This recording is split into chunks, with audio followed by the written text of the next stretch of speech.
Bonjour à toutes et à tous et bienvenue dans cette nouvelle vidéo. Donc aujourd'hui on va voir ensemble les roches métamorphiques. Donc qu'est-ce qu'une roche métamorphique? Une roche métamorphique, c'est une roche qui a subi une transformation minéralogique et structurale à l'état solide du fait d'une élévation de température et ou de pression. Je vous explique. Donc, comme vous voyez sur ce schéma aussi, on voit les différents types de roches et aussi le cycle des roches. D'accord? Donc, comme on a vu ensemble que le magma se cristallise pour donner soit des roches magmatiques plutoniques, soit des roches volcaniques, que ces roches, quand ils remontent en surface, ils seront érodés, après transportés et déposés pour donner des roches sédimentaires, et que quand ces roches sédimentaires, ces roches magmatiques s'enfuient, et donc ils seront sous de nouvelles conditions thermodynamiques, c'est-à-dire des nouvelles conditions de pression et de température, et ce qui fait les minéraux vont tendre à s'organiser et à se rééquilibrer à ces nouvelles conditions. D'accord? Et donc, pour ce faire, ils vont être transformés à l'état solide, minéralogiquement et structurellement. D'accord? Pour que ces roches soient équilibrées sous ces nouvelles conditions. Et donc, quand ces transformations se font à l'état solide, on appelle cette roche une roche métamorphique. D'accord? Donc, elle résulte d'un processus appelé métamorphisme. Qu'est-ce qu'un métamorphisme? Alors, dans le mot métamorphisme, on voit déjà deux mots. Le mot méta, c'est-à-dire changement, et le mot morpho, c'est-à-dire la forme. Donc, c'est un changement au niveau de la forme. D'accord? Et comme définition, le métamorphisme, c'est un processus de géodynamique interne. Il représente l'ensemble des transformations que subit une roche lorsqu'elle est soumise à une augmentation de pression et ou de température. Donc sur cette figure, on voit ici qu'on a un magma, donc une source de chaleur. Et cet échange de chaleur entre ce magma et les roches qui la surmontent va aboutir à des transformations minéralogiques et structurales et va donner des roches métamorphiques. Et tous ces processus s'appellent le métamorphisme. J'espère que c'est clair pour vous. Quelles sont les conditions où ce métamorphisme, ou bien ce processus de géodynamique interne se présente? Donc, comme on a vu dans les roches sédimentaires, que les roches s'enfuient et donc subissent premièrement une diagenèse. Et pour la diagenèse, on a bien des limites qui sont des limites de pression et des limites de température. Donc, c'est inférieur, quand la température est inférieure à 200 degrés C. Donc là, c'est la diagenèse.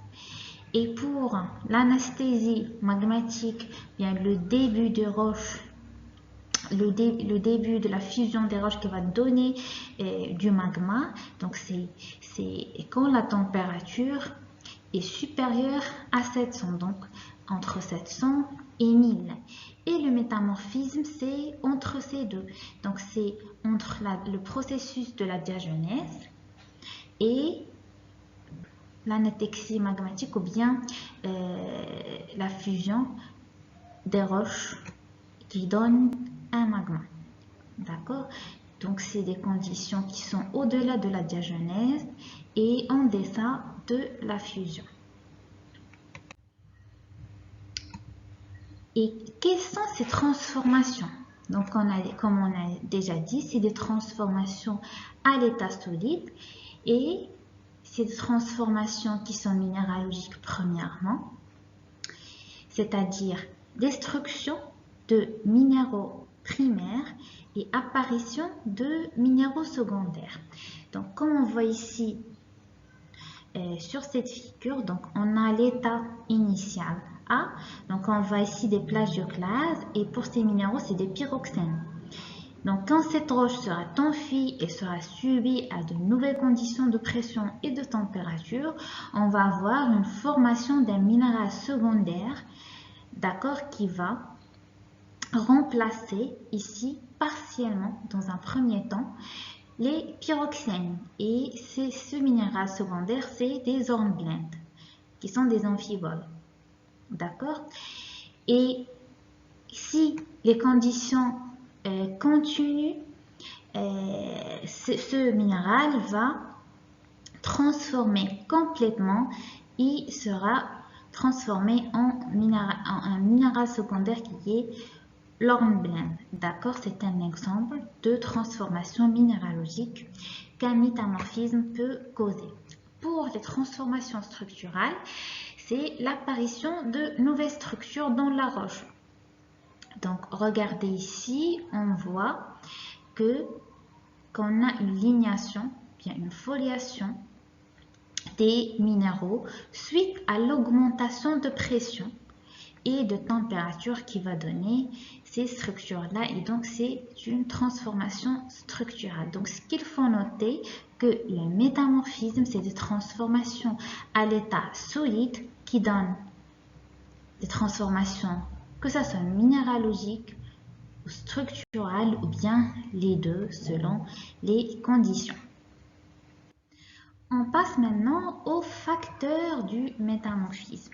Donc, comme facteur, on trouve la température, comme premier facteur, la pression, les fluides, la composition chimique de la roche et le temps. Donc, on commence par la température. Donc, pour la température, on a le gradient géothermique. Donc, la première source qu'on peut avoir, c'est le gradient géothermique. Donc, qu'est-ce qu'un gradient géothermique? C'est l'augmentation de la température en fonction de la profondeur. Comme vous voyez sur cette figure, à 1000 mètres par exemple, on a 40 degrés C, à 2000 on a 70, et etc. Donc, généralement, d'une façon naturelle, la température augmente en fonction de la profondeur. La deuxième source de température qu'on peut avoir, c'est celle qui est en liaison avec la proximité d'une chambre magmatique. Donc, regardez ici, comme on a dit, on a le gradient géothermique, bien l'augmentation en fonction de la profondeur, est aussi en fonction de la proximité des chambres magmatiques. Donc, la température ici, par exemple, peut être beaucoup plus intéressante que celle ici. Donc, c'est une deuxième source de température et ces roches qui sont en contact de cette chambre magmatique seront métamorphisées. Le deuxième facteur, c'est la pression. C'est l'un des facteurs les plus importants du métamorphisme. Et dans cette pression, on va commencer tout d'abord par la pression lithostatique, qui est la pression exercée sur une roche par les roches qui la surmontent. Si on prend par exemple un échantillon ici, si on mesure la pression exercée sur cet échantillon, on va trouver qu'elle est inférieure à un échantillon à une profondeur beaucoup plus grande, ce qui est normal parce que le poids des roches qui la surmontent va augmenter et donc la pression par conséquent va augmenter aussi.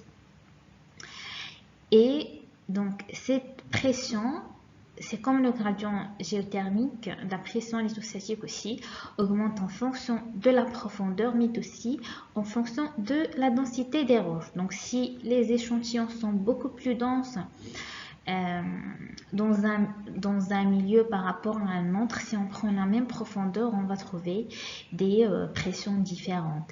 Et donc cette pression à des profondeurs très très importantes va augmenter et va causer du métamorphisme. D'accord? Et elle est aussi caractérisée par le fait qu'elle est isotrope, c'est-à-dire que la pression est égale dans les différents points de l'échantillon. Le deuxième type de contrainte, c'est les contraintes tectoniques. Il s'agit de la pression exercée sur les roches par l'action des forces tectoniques. Donc, comme on voit ici sur cette figure, on voit un échantillon à l'état initial A qui sera sous des pressions tectoniques d'une direction bien définie et donc qui sera déformé d'une façon perpendiculaire à la direction de la force ou bien de la contrainte principale. D'accord? Donc regardez, il sera tassé selon cette direction et allongé selon la direction qui est perpendiculaire à la direction de la contrainte principale. Donc contrairement aux contraintes lithostatiques, cette contrainte est anisotrope, donc elle est orientée et engendre des déformations et l'apparition de nouvelles structures à différentes échelles, c'est-à-dire à petite échelle et à grande échelle. Donc on va voir des déformations structurales à l'échelle de l'échantillon qu'on va expliquer par la suite, et on voit qu'on a aussi des déformations à l'échelle macroscopique des grandes roches, et ce qui donne des plis, etc. Donc, c'est les contraintes tectoniques. Le troisième facteur, c'est les fluides, en particulier le H2O, qui sont indispensables à la dissolution des phases. Il assure la diffusion et la migration des éléments chimiques à la base des nouveaux minéraux. Donc la vitesse de réaction est extrêmement réduite en l'absence de fluides. Donc les fluides aussi se considèrent comme un facteur très important qui facilite ou bien qui augmente la vitesse de réaction à l'état microscopique ou bien à l'échelle minéralogique, à l'état des minéraux, et ce qui fait ce fluide, bien le H2O surtout, joue un très grand rôle pour la transformation des roches métamorphiques. Le quatrième facteur, c'est la composition chimique, c'est-à-dire la composition chimique de la roche-mère. Donc, si on prend par exemple une roche, un grès, quand il sera soumis à de nouvelles conditions, il va donner un quartzite. Donc, la roche métamorphique des grès, c'est le quartzite. Par contre, quand on prend un conglomérat, il va donner un métaconglomérat. Donc, regardez, la composition chimique aussi de la roche-mère joue un rôle très important dans le métamorphisme. Le cinquième facteur, c'est le temps. Donc, c'est un facteur important car il faut que les conditions physico-chimiques soient modifiées durablement pour que les transformations minéralogiques et structurales aient le temps de se produire. Donc, comme on a vu dans la slide des transformations minéralogiques, on a vu 3 états. Donc, l'état où les minéraux ont commencé à se transformer. Donc, pour que le minéral se transforme complètement à un minéral secondaire, il lui faut le temps. Donc, il faut suffisamment de temps pour que ces transformations se produisent. Et comme on a dit, il faut aussi du fluide qui est l'eau pour faciliter, bien pour augmenter la vitesse de cette transformation. Donc, le temps aussi est un facteur très important. On passe au type de métamorphisme. On a 2 types, le métamorphisme régional et le métamorphisme de contact. On commence par le métamorphisme régional. Donc, c'est le type de métamorphisme qui produit la plus grande quantité de roches métamorphiques. Donc regardez sur cette figure, donc c'est une zone de subduction. Et donc, quand ces roches-là seront subductées, ils seront, comme on a dit, à de nouvelles conditions de thermodynamique, de pression et de température. Et du coup, ils seront transformés minéralogiquement et structurellement pour donner d'autres roches métamorphiques.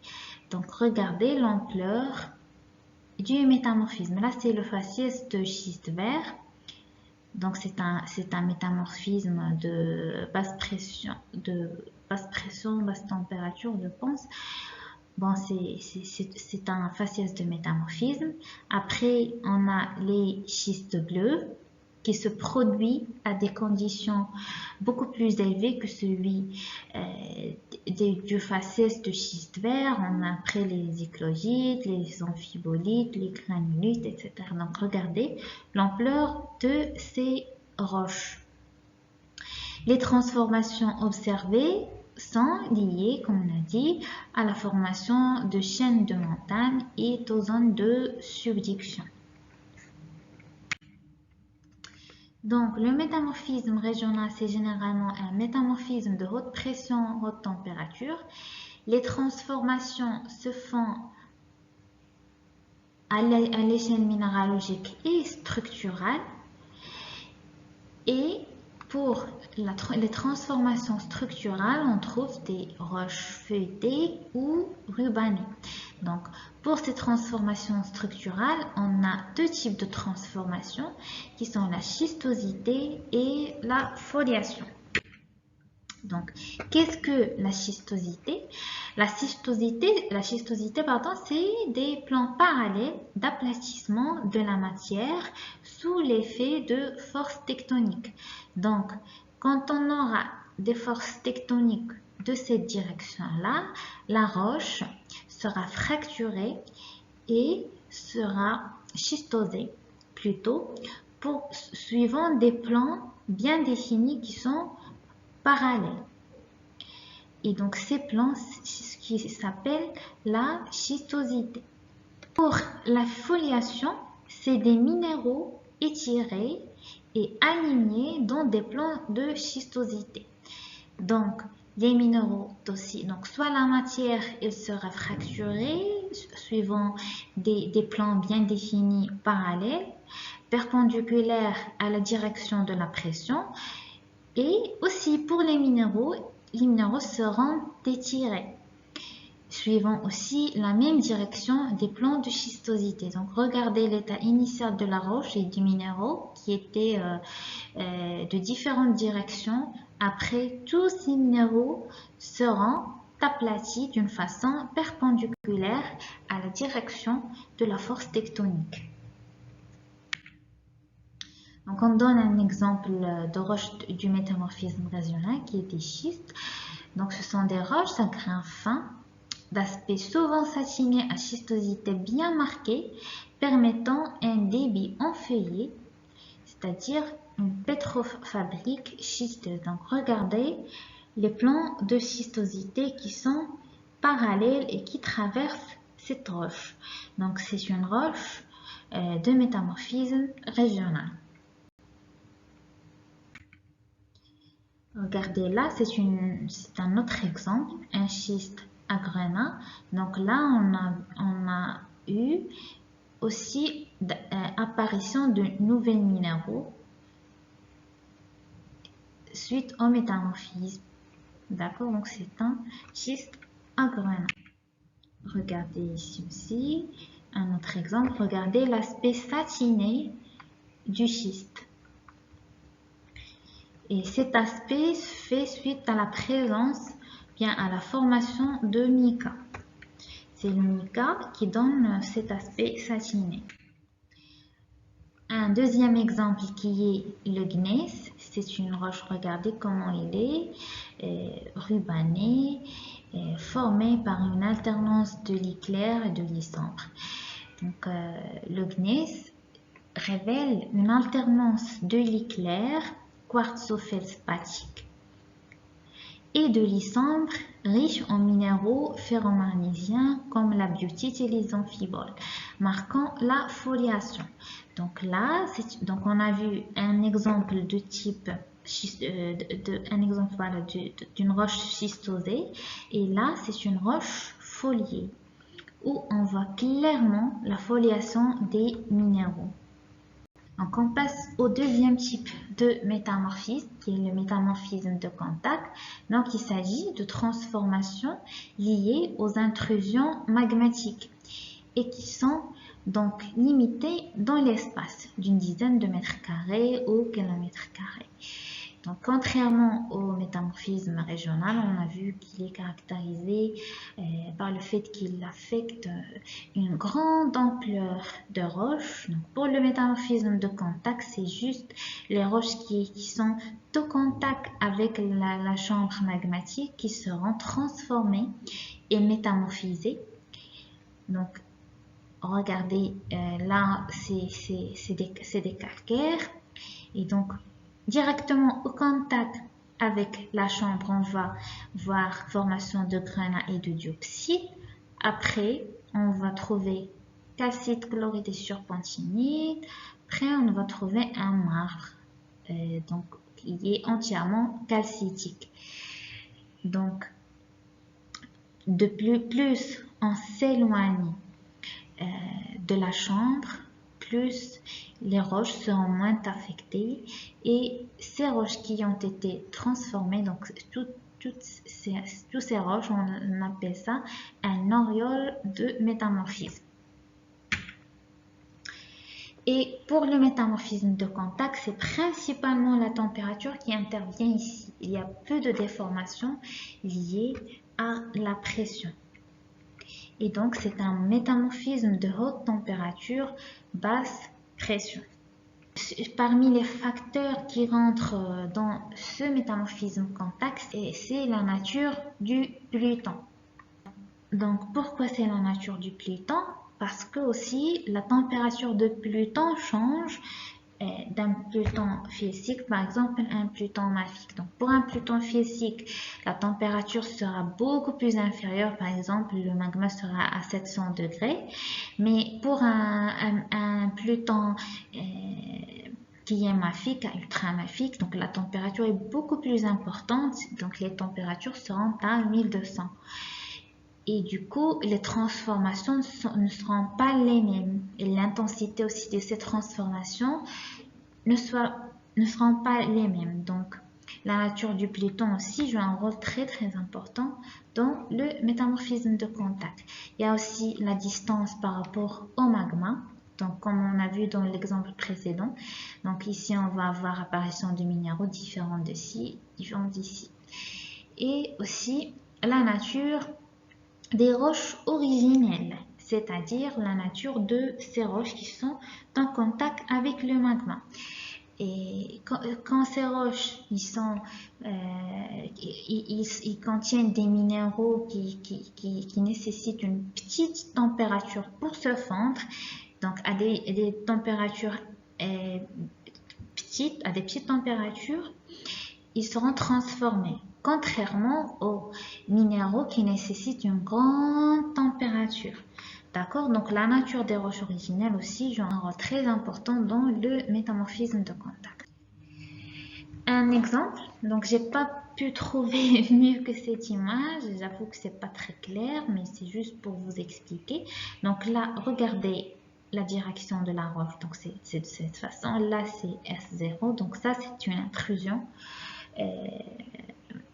magmatique, et là c'est l'auréole du métamorphisme. Donc ces roches, ils ont été cuites suite à la température de cette intrusion magmatique. Et comme exemple de roches du métamorphisme, donc c'est les roches tachetées. Donc quand on trouve des roches de cette façon-là, tachetées, avec des minéraux en baguette. Donc ces minéraux noirs, c'est de l'andalosite, et ces petits minéraux, c'est de la cordierite. Donc regardez ici aussi, donc regardez les minéraux comment ils sont. Donc là, c'est des minéraux d'andalosite.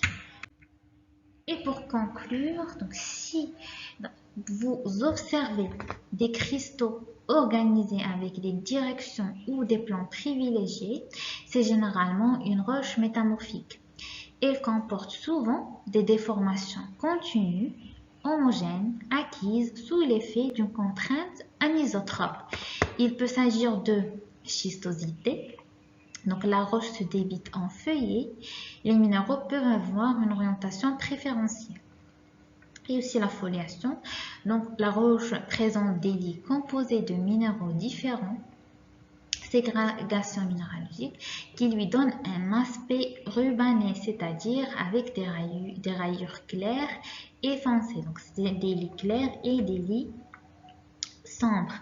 Donc c'est de cette façon qu'on caractérise une roche métamorphique. C'est la fin de notre cours. Merci pour votre attention et à la prochaine.